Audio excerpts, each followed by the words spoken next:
Hello, hello, hello. Hey, everybody. I am so excited. Thank you all so much for joining me. It is an amazing day today. I am excited because I have a special guest with me today. I have Reginald Thompson. He is going to be joining us today. So I'm excited. I'm going to let a few more moments come by as we get ready to prepare for my special guest. And I just want to thank everyone for joining me. I've had some people DM me some questions because they will not be able to join us, but that does not stop the show. So thank you all so much for those questions.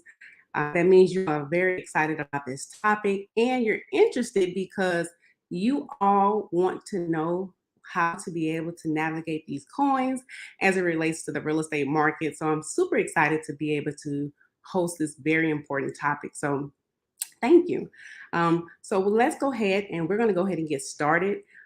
Today's topic is all about the real estate market. As you all have understood, the interest rates are rising. We know and have seen in various outlets on media, you have seen that if you haven't, and you've been literally living under a rock, you've seen that the interest rates are going up.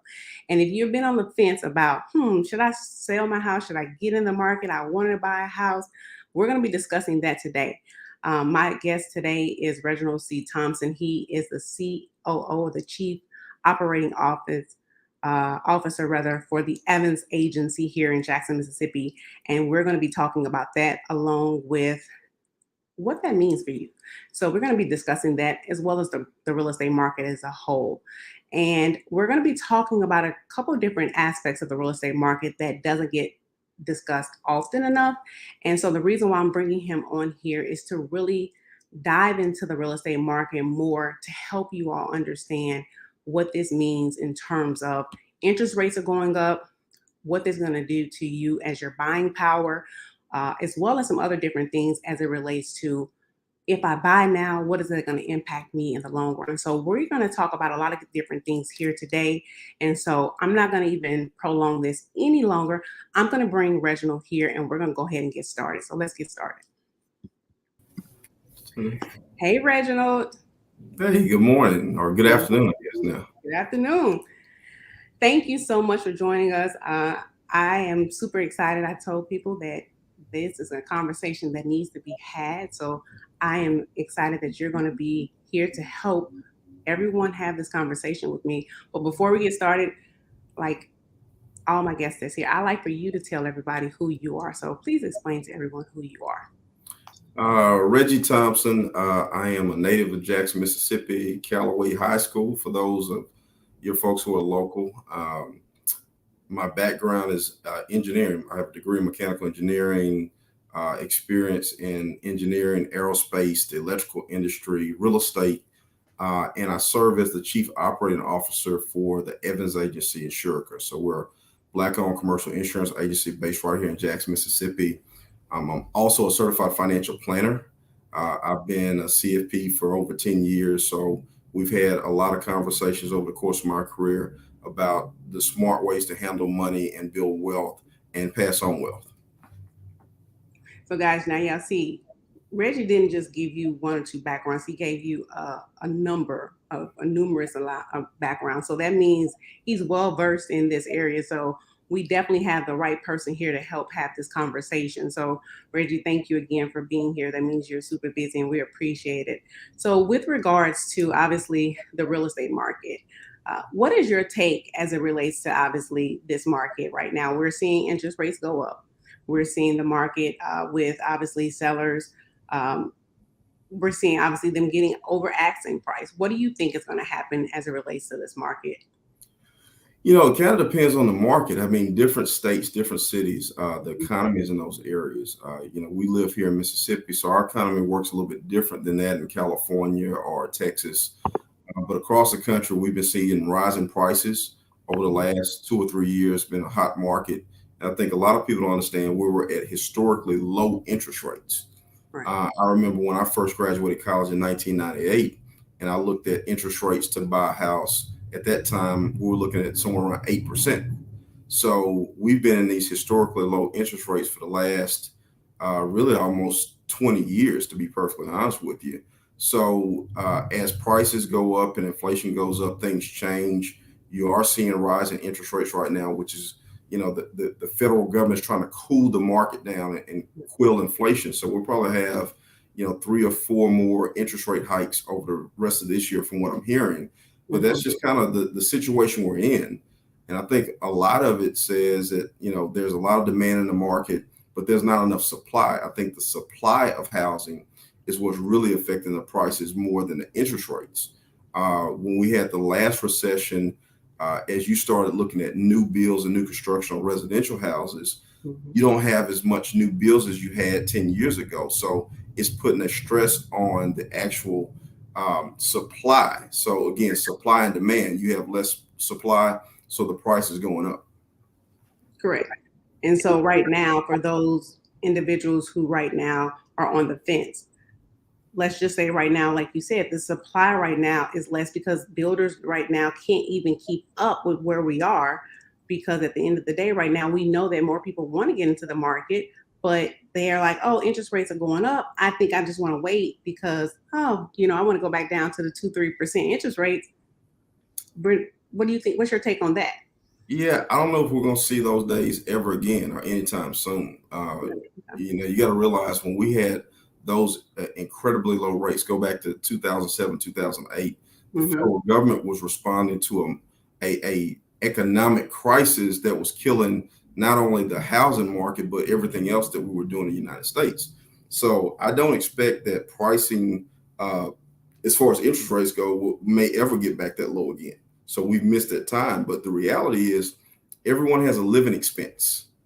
And if you are renting and you're renting at $1,500 a month or $2,000 a month, then the question is, am I going to allocate my living expense to paying someone else's mortgage, or am I allocating my living expenses to pay my own mortgage, regardless of what the rates are at the time? And so let's talk about interest rate. I mean, let's talk about renting. Let's talk about that a little bit more. Oftentimes, people don't really think about what they're paying per month. And then to your point, if you think about what you're paying per month, $1,500, $2,000, again, depends on where you stay, because this can be seen in various outlets in various cities. And you times that by a year, and then you take that by 5 years. Look at how much money that could be in a course of a year compared to that of actually purchasing a house. And a lot of times I just seen a video or something where some people were saying that, oh, well, I don't think I want to be able to own. The difference with you actually, what you said earlier, is that you're either going to pay a landlord or you're going to own, is what we call equity, right? We're going to talk about the buildup of what you could be paying possibly to yourself or possibly to a landlord. And for those that may not understand that difference, tell them what they can mean for them if they were to be able to be owners as opposed to just renters. Well, here's the reality. You're going to pay a mortgage regardless. Even if you live in an apartment, you pay a mortgage. You're just paying the owner of that property's mortgage. You're not paying a mortgage in your name. Right. So the difference is, again, whether you rent a house or you live in an apartment, are you paying someone else's mortgage, or you paying a mortgage that's in your own name? So one of the staples of wealth in the United States has been home ownership. And if you look at that, traditionally, minority populations in this country have lagged behind in ownership. Well, the difference is when you buy a house, and let's say you buy a starter home, and let's say a starter home now is $200,000, which I've seen some areas a starter home is $300,000 or $400,000 these days. But let's say we buy that starter house, we buy it at $200,000. Hopefully, we get a decent amount of appreciation, and let's say it goes up to $250,000 when it's time to sell it, and you've paid your mortgage down to $175,000. Well, you've got $75,000 in equity that you can either cash out when you sell that house, income tax free if you live there as a homeowner, or you can roll that equity as the down payment on the next property. And maybe the next property is a step up. Maybe we went from selling a $250,000 house, and now we bought a $350,000 house, and we use that money as the down payment. So as you move up the ladder on the value of houses, then you typically see an appreciation that's a little bit greater on some of those houses that are past our starter home phase. But the reality is we have money building in the equity of the house. So as the value rises and the debt decreases, there's more money in there that you own as a homeowner. Correct. And so one of the things that we're seeing, and this comes into the next question that I actually have from someone is they're not finding the house that they want in their price point. And so their question is, what do they need to do if they can't find a property that's within their price point? What should they do? See, that's a tough one. I mean, everyone has their own individual situation. So, one of the things I say, and I like the fact that in your process, you do a lot of educating, but getting savings levels up to start off, because it has an effect on the amount of down payments you can put out there. Yeah, sometimes waiting, but the reality is the cost of housing is not coming back down unless we have a huge correction in the market like we did in 2007, 2008. I'm not sure that you can bank on that in the future. Um, Other thing is looking for deals. I mean, I tell people I like ugly houses in good neighborhoods. You do the same. So, give me an ugly house that needs a little work in a mature neighborhood. You got things like a FHA 203K loan that allows you to buy it and renovate it. I think those are good options. And then, be flexible. And Yeah, I know school districts are a really big thing for most people. So they're sure. looking for the best school districts they can put their child in. But, with that, there may be other areas that have a lot of value that may not be at the top of the market that you can find what you're looking for. So what that means then is the way I look at that is just like you said, as a licensed real estate broker, you may not want to say that this is going to be your forever home, but for right now, this may be the best for me to be able to at least Right. get into the market, allow me to be able to get into a property that at least give me what I want for overall what I'm looking for, right? We may have to put a little Yep. sweat equity into it. We may have to fix it up, and I could be able to at least get into this property at an inexpensive price. I could put some of my touches onto the property, build it up, and it's on a good street in a good block in a good decent area where the school district is going to be able to be uh, for my kids a good area. And then when the time comes for me to be able to sell it, I'll be able to do so, get some of that equity out, and then move on to whatever it is from a savings standpoint to move me into the neighborhood that I really want to. Yeah. That what I understand? Well, here's the thing. Everyone is emotional about their home, and I get it. It's for many people, this is the biggest thing that they'll ever do, and I understand that. But we also have to be rational about the transaction that is the real estate. Okay, So for some people, their first home is their last home. It's their forever home. For others, their first home is just their first home. So we want to make the best choice we can with the information that we have available. But again, we're transferring one living expense from renting to a similar living expense with buying. And we want to make the best choice available and understand that as the market changes and improves and equity builds, we may need to sell that one and move to the next one, or was keep it and rent it out and move to the next one. I think there's options when you're actively participating in the market, and though if you're participating, it gives you options. correct. Clifford just sent us a message, so let's pause this. And he said, "What do you think about renting where I stay and rent out what I own?" So we're saying that he owns a house, he's going to rent that house and then do something else. Let me make sure I understand the Yeah, question. Clifford. Let's make sure we understand the parameters. Are you renting where you stay, and just define a little bit more what's your question, so we can make sure we understand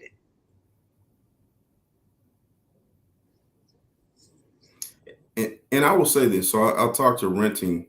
Having rental real estate, there's nothing wrong with that. But I think if you're going to do it, think through the process of it.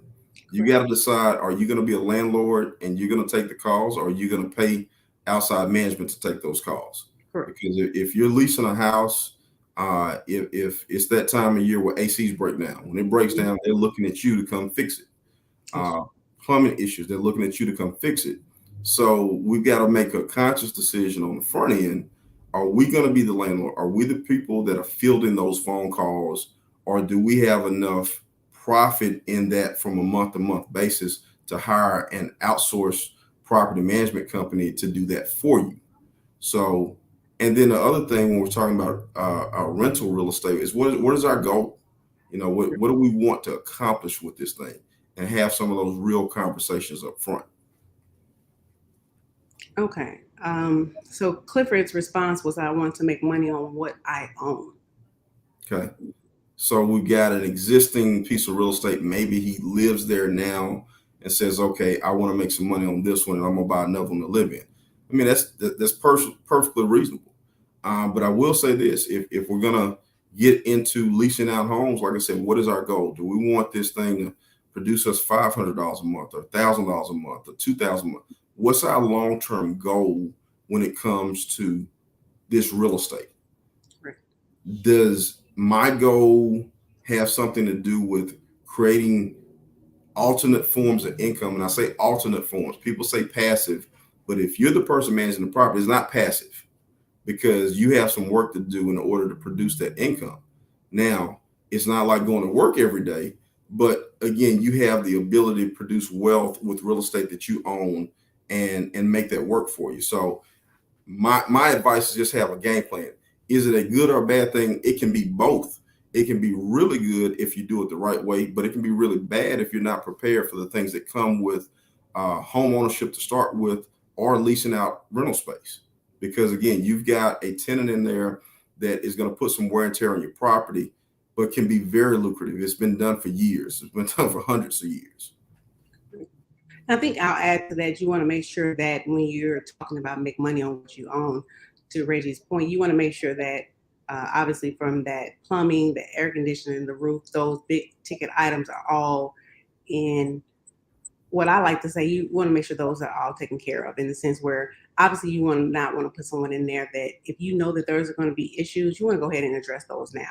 Because if there are already issues where you've been neglecting to put those repairs and maintenance and stuff into that, then just guess what? You're going to put somebody in there. They're going to be calling you. Yeah. And so if you haven't put that information, or excuse me, haven't serviced those things, don't say, oh, well, why are they calling me now? Just know that those maintenance costs are going to go ahead and start to eat into your whatever that number is, like you said, $500 or whatever that you're netting, because you haven't done the due diligence of making sure that you've addressed those issues. So make sure that you do your due diligence by putting in the work before that tenant moves in, so that you won't get those calls, or it should minimize really those calls throughout the year.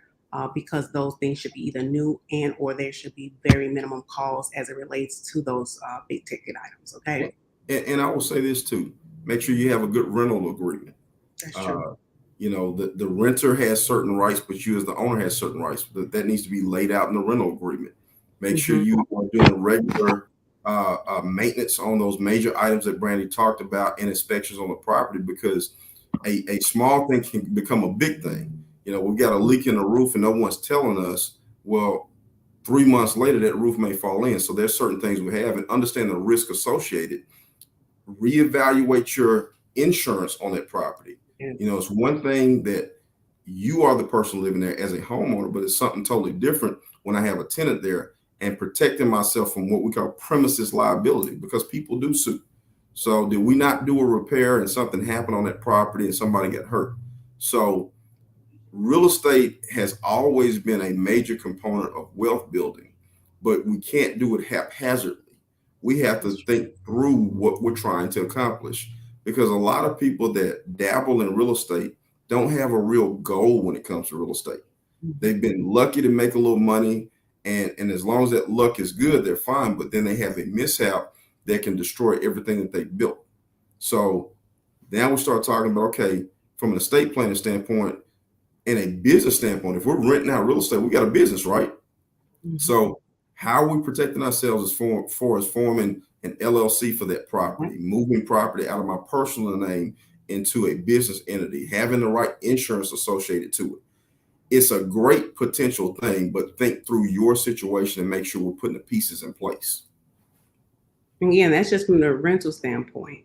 So there is so many things as it relates to, again, this is still a good market to buy, even from the investment standpoint.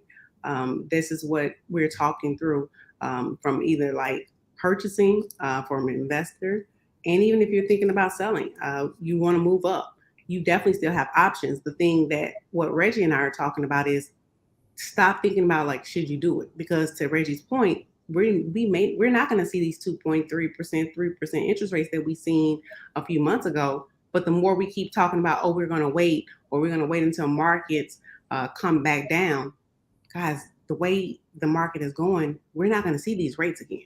What we're saying is that you got to get started. And this is the time to go ahead and get started and get into real estate. One thing I do want to talk about, and I've been seeing a lot, Reggie, and I want to see if you can be able to help people understand is, let's talk about real estate and being a hedge against inflation.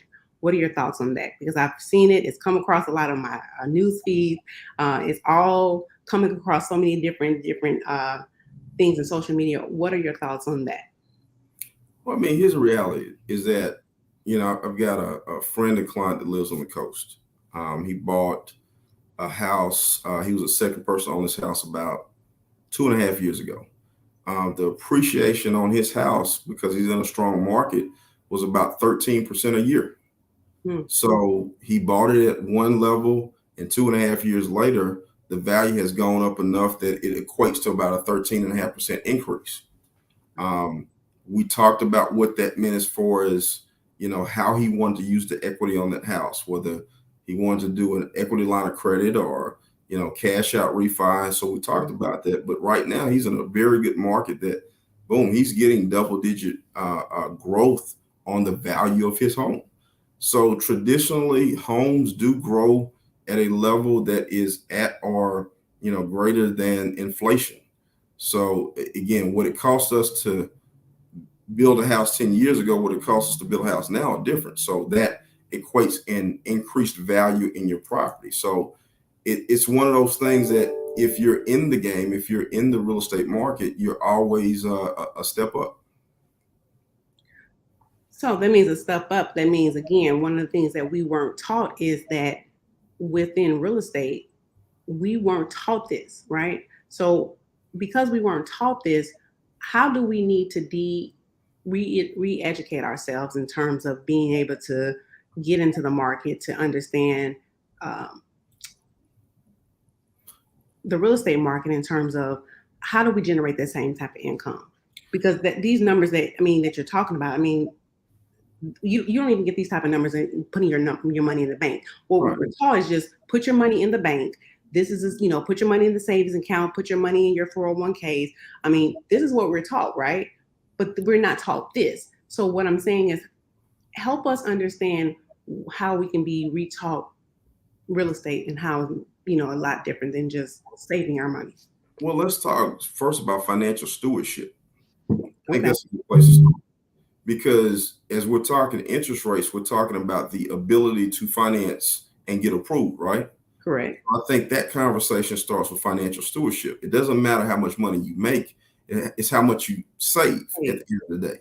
So when you look at the formula for business, and they talk about revenue minus expenses equals profit or income. Mm-hmm. Well, the average person says, well, look, I make $100,000 a year, and you really don't make $100,000 a year. Your revenue is $100,000 coming into the house. My expenses are taxes, my living expenses, and all those good things. Really, your only income is what you save. Okay, so if we use the same model as business owners look at their business, you are a business entity unto yourself. You are whatever household income is the revenue. The expenses are taxes and living expenses, and what I save is my actual income. So what we want to do is be better savers of our income, number one, and then understand how credit plays a role in your ability to have financial stability in the future. So establishing good lines of credit, getting our credit scores up so that when we go to look for that house, we're not at the bare minimums to get in. We're far and beyond the requirements that the lender is looking for. So I think starting with financial stewardship is the first piece to saying, how do we move effectively into home ownership or other real estate ownership? Because they're going to underwrite your present and your past, basically. They're looking at who you are as a credit-worthy applicant and what you've done. And if we got 575 credit scores, that shows what we've done.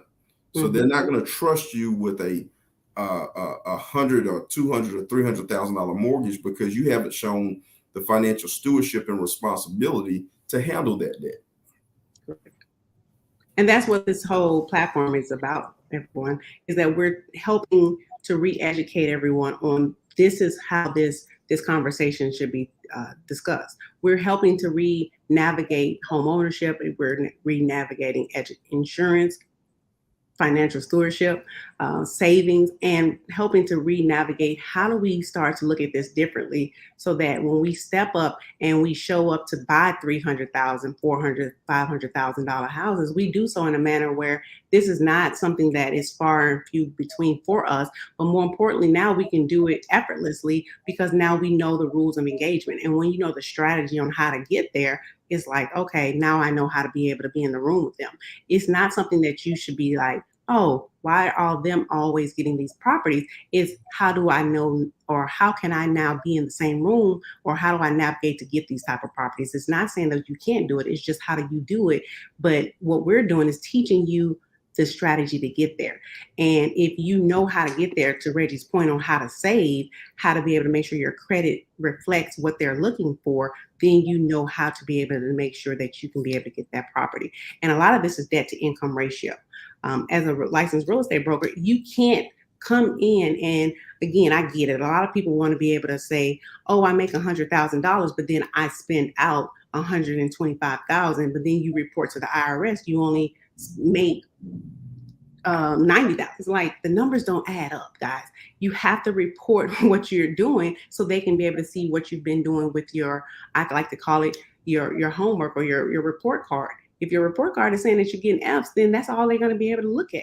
And what we're trying to help you understand is you have to report what you're doing so they can be able to give you more, so that you can be able to be in this game, to be able to get these houses, so you can be able to be in a position to create wealth through real estate.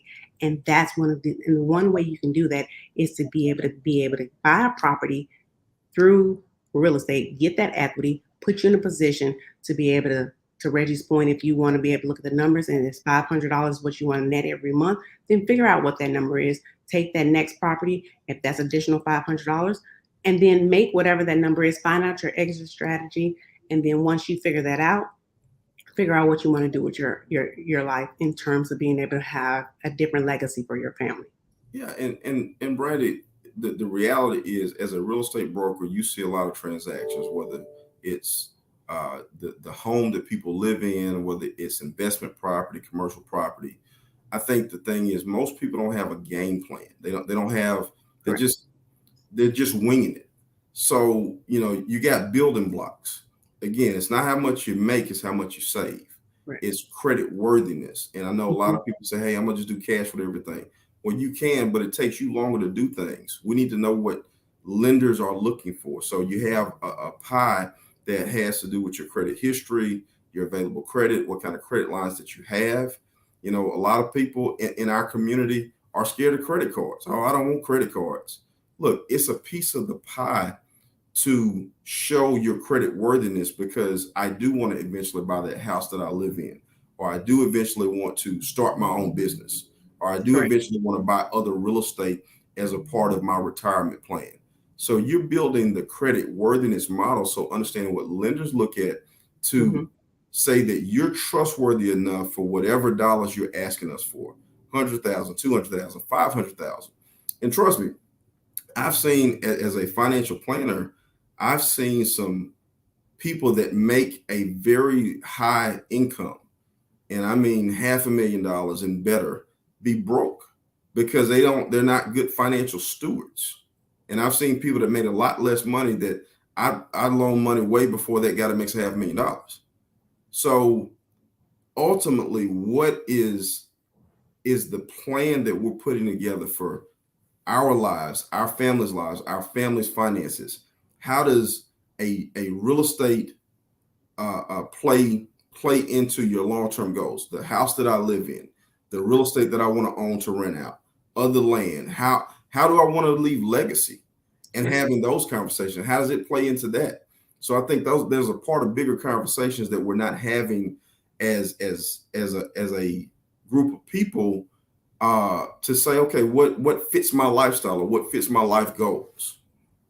Exactly. And I think one other conversation that needs to be had is the other reason why real estate plays a role in this conversation is that in the event or the unlikely event that you, let's just say you fall into a financial situation where you do need some funding and you need cash, guess where you can find it?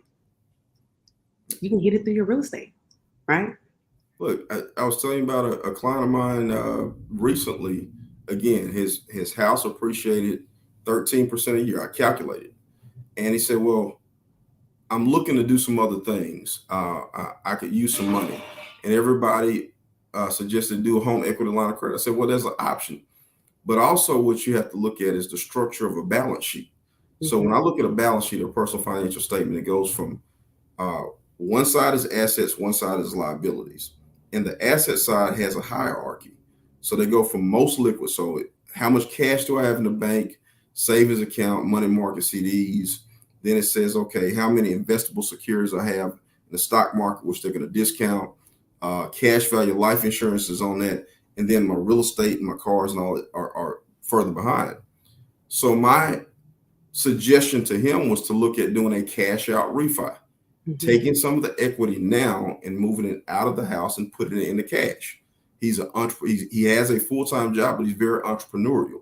So it made sense for him to go pull out $45,000 in cash out of the home equity, and he moved it from the equity of the house to now it's sitting in the bank. So now Mm-hmm. he's able to do some things that he's planning on doing to have some other business opportunities out there. So for him, that was the right move. But he knows that this is not his forever house either. So his move may not be your move. You know, some people's moves, hey, I just want to get into a house and I'm going to pay it off and I'm done. But some people have other things they want to do. The moral of the story is if you are a good steward of your own personal financials, you buy an asset like a home, a real estate asset, it creates other opportunities for you in the future because you're doing the things that society and lenders deem as smart financial moves. So that's where real estate plays, is that doing it correctly creates other options for you. I couldn't have said it better. Thank you, Reggie. See, so that's the whole reason why we're having these conversations is that you're creating moves to help you in other areas, no matter what they could be, whether it's another business, whether it's other goals, entrepreneurial goals, whatever, small business goals, whatever those things look like. That's why real estate has benefits. And so, Reggie, thank you so much for being here. We appreciate your expertise. And for those who may want to get in touch with you, obviously, to be able to learn more about how you can help them, how can they reach you? So, so our commercial insurance agency is the Evans Agency. They can reach me at my email is Reginald Reginald .Thompson Thompson at insurica.com insurica.com. Our office number is 601-398-3689. And so we've just dropped that in the chat as well. And guys, definitely reach out to him should you have any additional questions or would like to reach out to him for any of your commercial insurance needs. So Reggie, thank you so much for joining me. I'm going to Hey, drop you down. thanks Thank for having you. me. Appreciate it. You're welcome. But guys, thank you so much for joining me. Again, as the licensed real estate broker for J. Daniel Realty, the reason why I created this platform is to bring you more information as it relates to your coins, obviously, but more importantly, helping you understand real estate and the benefits of real estate. We realize in this space that oftentimes you just are told to just hurry up and purchase a house, but not understanding the rationale as to how real estate has benefits. Real estate can help you in the long term, whether you're looking to buy investment properties, looking to build wealth for you and your family, and or looking to create additional opportunities for your family. The reason for COINZ and this platform is to help you navigate your coins effectively through these different things for wellness as it relates to navigating you through these different areas as it relates to understanding insurance, understanding real estate, understanding all aspects as it relates to your money through real estate and other different financial goals. So, guys, thank you so much for joining me. I look forward to joining you all next week. as we talk about another aspect as it relates to your financial goals and or real estate needs. And if you all have any additional questions regarding real estate and how to be able to help navigate here, specifically in the Jackson area, I'll love to be able to help talk to you about investment needs. I definitely help all of my customers who are looking to start, sell, or buy in the Jackson area. Feel free to DM me. And or if you're looking to budget and have those conversations, I can help you there as well. So thank you all for joining me, and I look forward to talking to you all next week as we talk about your wellness with your coins. Have an amazing day, and I'll talk to you all next week. Have a great one. Bye-bye.